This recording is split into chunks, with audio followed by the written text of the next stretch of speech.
امریکی صدر ٹرمپ نے ایران، افغانستان اور یمن سمیت 12 ممالک کے عوام پر امریکہ میں داخلے پر پابندی عائد کر دی۔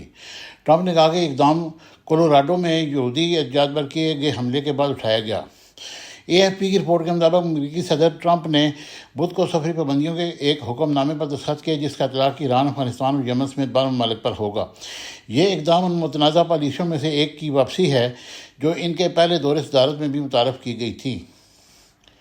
ٹرمپ نے کہا کہ یہ اقدام کولوراڈو میں یہودی احتجاج پر کیے گئے عارضی فلیم تھرو حملے کے بعد اٹھایا گیا، جس کا الزام امریکی حکام نے ایک ایسے شخص پر عائد کیا جو ان کے مطابق ممالک میں غیر قانونی طور پر مقیم تھا۔ نئی پابندیوں کے تحت افغانستان، میانمار، چاڈ، جمہوریہ کانگو، استوائی Guinea, Eritrea, Haiti, Iran, Libya, Somalia, Sudan اور یمن کے شہریوں پر امریکہ آنے پر مکمل پابندی عائد کر دی گئی ہے۔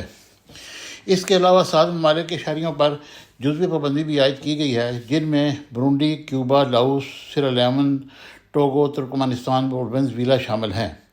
تاہم ان ممالک کے بعض شہریوں کو عارضی ورک ویزوں کی اجازت دی جائے گی۔ وائٹ ہاؤس کے مطابق یہ پابندیاں پیر سے نافذ العمل ہوں گی۔ ٹرمپ نے اوول آفس سے ایک پریس ریلیز میں کہا کہ کولوراڈو بولڈ میں حالیہ دہشت گردی حملے نے یہ واضح کیا ہے کہ یہ غیر ملکی شہری جن کی درست طریقے سے جانچ نہ کی جائے امریکہ کے لیے شدید خطرہ بن سکتے ہیں۔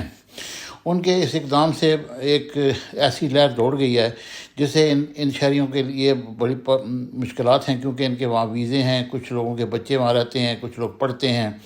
تو یہ ٹرمپ کا یہ اقدام اس کو کوئی اچھے انداز میں نہیں سراہا گیا۔ Subscribe my channel Business Times News for latest political, national, international news. Don't forget to subscribe Business Times News.